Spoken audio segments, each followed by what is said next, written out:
이야기를 계속하자면, 그래서 저는 여타 연애 채널에서 가짠게 조언하는 이러이런 스타일의 옷을 입으세요. 혹은 여성들이 뒤돌아보는 무슨 향수를 어떻게 하세요. 그리고 여자를 만나면 어떤 위트 있는 멘트를 치고 어떤 행동을 취하세요와 같은 개 헛소리를 극혐하는 것입니다. 호박의 줄 긋는다고 수박이 되지 않습니다. 그렇다고 아무 노력도 하지 마라라는 의미는 아닙니다. 다만 그냥 옷은 깔끔하게 중간만 입으세요. 그것도 무슨 말인지 모르겠다 하시면 그냥 유니클로, 자라, 지오지아 이런 데서 마네킹이 입고 있는 코디 그대로 사서 입으세요. 그 정도면 깔끔하게 중간은 입는 거라고 봅니다. 그럼 또 벌써부터 아닌데요? 저는 홍대에서 스타일이 너무 좋아서 사람들이 쳐다보고 그러는데요. 혹은 저는 과감한 색상으로 코디를 매치해서 가끔 옷 어디서 샀냐고 DM도 받고 그러는데요. 라고 반문하는 모쏘라디다스 분들의 반문이 환청으로 들립니다. 물론 멋진 힙합 스타일의 코디와 눈깔 다가리는 비니와 혹은 지드래곤처럼 과감한 코디로 호감을 받는 경우도 있을 것입니다. 근데 제가 앞 영상에서 언급했듯이 연애는 확률 싸움이라고 했죠. 그런 스타일의 호감을 느끼는 사람이 10명 중에 한 3명 있다고 하면 나머지 9명은 부담스럽다고 느낄 거예요. 근데 만약 그 힙업 명 중에 샐러드를 좋아하는 사람이 있다면요? 그럼 당신은 가뜩이나 희귀한 소중한 인연의 기회를 시작도 못 해보고 날리게 되는 거예요. 제가 왜 연애는 확률 싸움이라고 하는지 이제 조금 이해가 되시나요? 그러니까 괜히 이상한 연애 코칭, 코디 추천 채널 보고 몸뚱아리 움파룸파 대두 배불뚝인데 쓸데없는 옷에 몇 백만 원 쓰지 마시고 차라리 그 돈으로 동네 헬스장에 가서 PT 받으시고 식단 관리 받으세요. 그리고 남는 돈으로 유니클로 같은 데서 면티 하나 사 입는 게 몸뚱아리 병신인데 비싼 명품 입는 것보다 몇 수십 배는 더 가성비 좋은 선택일 테니까요. 향수도 그냥 잘 모르겠으면 지랄하지 말고 섬유유연제만 좋은 거 쓰세요. 괜히 호불호 갈리는 비싼 향수 써서 안 뿌리는 이만 못한 결과를 초래하여 돈도 호감도 모두 잃는 불상사를 겪지 않으시길 바랍니다. 가령 여자들은 위트 있는 남자와 웃긴 남자를 좋아한다는 글을 보고 태생적으로 심노잼 DNA를 가진 찐따남이 인터넷에서 웃기다 싶은 썰들이나 최불암 시리즈를 달달 암기하고 소개팅 자리에 나가면 어떨까요? 전 벌써 머릿속에 그려지는데 여러분은 어떨 것 같으신가요? 물론 위트 있어지기 위한 연애 고자님들의 노력을 부정하는 것은 아닙니다. 노력하는 자세 자체는 높게 삽니다. 하지만 본인이 위트 있는 사람이 아닌데 위트 없이 수십 년을 살아왔는데 잠깐 그런 노력을 한다고 해서 위트 있는 사람으로 되기란 정말 어렵다는 것을 말씀드리고 싶은 거예요.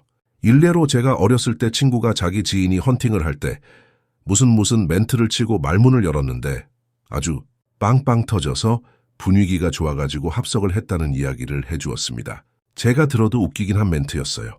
근데 여기서 그걸 공개할 수 없는 것은 제가 특정될까봐 썰은 공유는 못해드리겠는데 여하튼 그 멘트를 듣고 외운 제 친구는 똑같이 헌팅할 때 그 멘트를 써먹었었습니다. 마찬가지로 여성분들이 빵 터지면서 분위기가 화기애애했죠. 그래서 그 여자분들이 실제로 제 친구가 굉장히 유머러스한 남자인 줄 알고 합석을 했는데 막상 와서 이야기를 몇 분 하다 보니까 금세 미천이 드러나서 노잼남이랑의 들통이 났죠. 제 친구는 와중에 분위기를 반전시켜 보겠다고 컬투쇼에 나왔던 웃긴 이야기를 광대마냥 풀어대는데 옆에서 보고 있자니 가슴이 찢어지고 애잔해서 못 봐주겠더군요. 컬투쇼 아시는 분들은 아실 거예요. 라디오로 들을 땐 존나 웃긴데 내가 주변 사람들한테 해주면 걔 존노잼이 되는 마술을 그땐 더 심했어요. 그랬더니 10분도 안 있다가 여자분들이 죄송한데 저희 막차 시간 때문에 가봐야 할 것 같다고 일어났습니다. 그때가 21, 30이었어요.